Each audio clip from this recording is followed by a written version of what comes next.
Hello guys, आप सभी का फिर से स्वागत है द मिस्टीरियस वर्ल्ड में। आपको दुनिया के सबसे बड़े देश के बारे में तो मालूम ही होगा, जो कि है चाइना। लेकिन आज हम बात करने वाले हैं दुनिया के सबसे छोटे देश यानी कि वेटिकन सिटी के बारे में। ये देश इतना छोटा है कि यहाँ की पॉपुलेशन 1000 से भी कम है। तो तैयार हो जाइए एक हैरान कर देने वाले देश के बारे में जानने के लिए। सो बिना किसी देरी के वीडियो स्टार्ट करते हैं।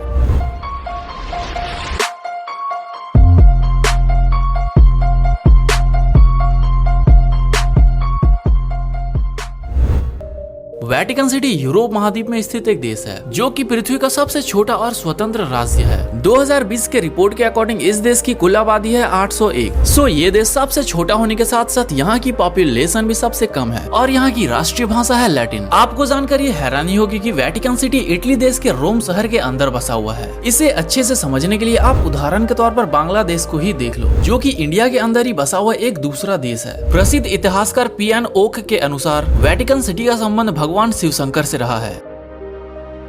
माना जाता है कि वेटिकन की उत्पत्ति वाटिका नामक शब्द से हुई है और वेटिकन सिटी का आकार भी शिवलिंग के आकार से मिलता जुलता है। वेटिकन सिटी की स्थापना इसलिए की गई थी क्योंकि कैथोलिक चर्च के अनुसार ईसा मसीह के प्रतिनिधि को पोप कहा जाता है और जो पोप का निवास स्थान होता है वह किसी भी देश के अधीन नहीं होना चाहिए। इसी कारण से वेटिकन सिटी को स्वतंत्र राष्ट्र के रूप में मान्यता दी गई है। वेटिकन सिटी का कुल क्षेत्रफल 110 एकड़ का है और वेटिकन एक छोटा देश होने के बावजूद भी अपनी डाक टिकट संचालित करता है। अगर आप कभी वेटिकन सिटी विजिट करते हैं तो आपको यहाँ जगह जगह पर पोस्ट बॉक्सेस देखने को मिल जाएंगी। डाक टिकट तो ठीक है, लेकिन क्या आपको पता है कि इस देश का अपना एक रेडियो स्टेशन भी है जो कि वेटिकन गार्डन टावर के अंदर स्थित है और ये स्टेशन लगभग 20 भाषाओं में दुनिया भर में प्रसारित होता है। क्यों है ना कमाल की बात। लेकिन इस देश की चौंका देने वाली चीजें यहीं पर समाप्त नहीं होती है। इस देश में एक रेलवे स्टेशन भी है जिसे 1930 ईस्वी में बनाया गया था और सबसे मजेदार बात यह है कि ये स्टेशन वेटिकन के लोगों से ज्यादा यहाँ के टूरिस्टों द्वारा उपयोग किया जाता है। अब भाई अगर लोग इतनी दूर जाते ही हैं तो वहाँ के ट्रेनों का मजा क्यों नहीं लिया जाए। वेटिकन सिटी ईसाई धर्म की प्रमुख शाखा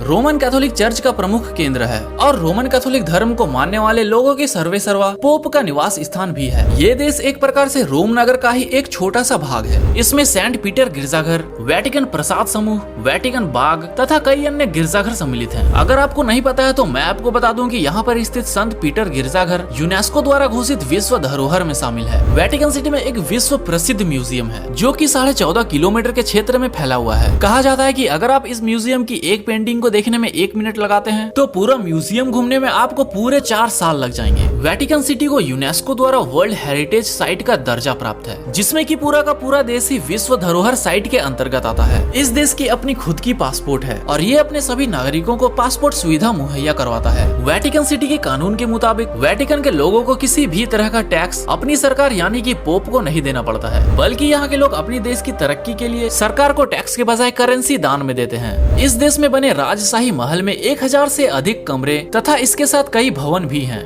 महल के भीतर अपार्टमेंट, संग्रहालय, बैठक कक्ष और सरकारी कार्यालय हैं। 7 वंडर्स में से एक है कोलोजियम जो कि रोम में स्थित है और वेटिकन सिटी की सबसे खास बात यह है कि यहाँ से कोलोजियम की दूरी महज 4 किलोमीटर ही है। जी हाँ, जहाँ की आप पैदल भी जा सकते हो। सो गाइस, ये थी दुनिया की सबसे छोटी कंट्री वेटिकन सिटी। इसी तरह हमने कई अन्य देशों के बारे में कई इंटरेस्टिंग वीडियोस बनाए हैं जो कि आपको शायद पसंद आएंगी, तो आप उन वीडियोस को एक बार जरूर देख लेना। तो अगर वीडियो अच्छी लगी हो तो इसे एक लाइक देते जाना। So guys, thank you for watching this video और जाते जाते सब्सक्राइब जरूर कर देना। सो मिलते हैं आपसे अगली बार द मिस्टीरियस वर्ल्ड में। धन्यवाद।